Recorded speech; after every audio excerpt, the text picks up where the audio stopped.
రేవంత్ ఢిల్లీ టూర్తో ఆశావహుల్లో high tension. Cabinet బర్తులు ఎవరికి దక్కుతాయని నేతల్లో ఉత్కంఠ.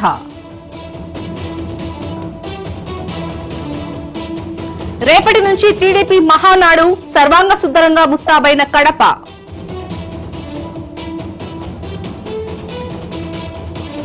తెలంగాణలో కొనసాగుతున్న పుష్కరాలు చివరి రోజు కావడంతో త్రివేణి సంగమంలో భక్తుల కిటకిట.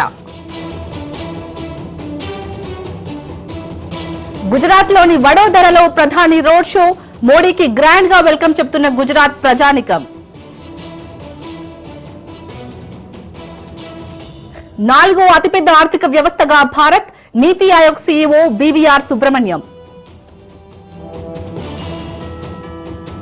ముంబైని ముంచెత్తిన వాన, నైరుతి ఎఫెక్ట్ తో కేరళలో రెడ్ అలర్ట్.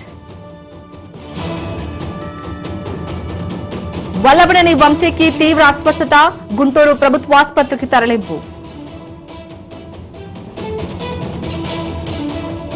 సినీ పరిశ్రమ మనుగడకు ప్రభుత్వ సహకారం అవసరం, అహంభావంతో మాట్లాడటం సరికాదన్న దుర్గేష్. నెల్లూరు జిల్లా వెంకటగిరి కోర్టుకు కాకాని, మెజిస్ట్రేట్ నిర్ణయంపై నెలకొన్న ఉత్కంఠ. పసిఫిక్ మహాసముద్రంలో మరో ఖండం కుంచుకుపోతున్నట్టు చైనా, ఆస్ట్రేలియా శాస్త్రవేత్తల అంచనా.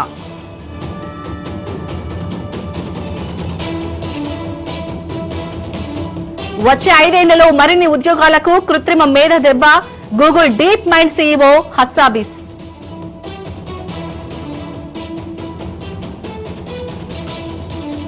కదులుతున్న ఎవరెస్ట్, సంవత్సరానికి కొన్ని మిల్లీమీటర్లు స్థానభ్రంశం.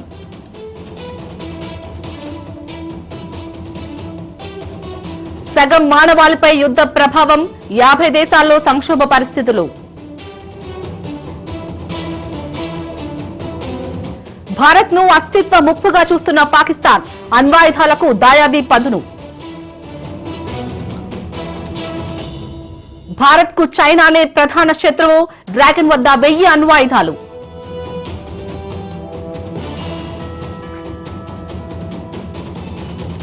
బంగ్లాదేశ్ యువతులతో అక్రమ వివాహాలు మనకొద్దు, పౌరులకు చైనా అడ్వైజరీ హెచ్చరిక. ఉక్రెయిన్ పై పుతిన్ పిచ్చి పట్టినట్టు వ్యవహరిస్తున్నారు, రష్యా అధ్యక్షుడిపై అమెరికా ప్రెసిడెంట్ ట్రంప్ ఆగ్రహం.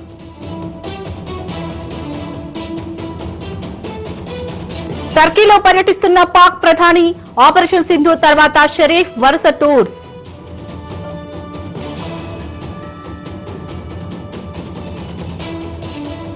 $37,000 మంది పౌరసత్వం రద్దు, షాకింగ్ నిర్ణయం తీసుకున్న కువైట్ ప్రభుత్వం.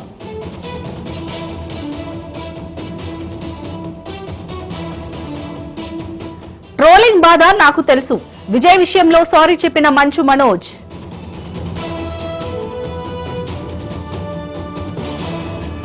నేడు పంజాబ్ ముంబై పోరు, ఐపీఎల్ టాప్ ఆర్డర్ లో కీలక మ్యాచ్. లాభాల్లో కొనసాగుతున్న స్టాక్ మార్కెట్లు, 400 పాయింట్ల లాభంలో సెన్సెక్స్.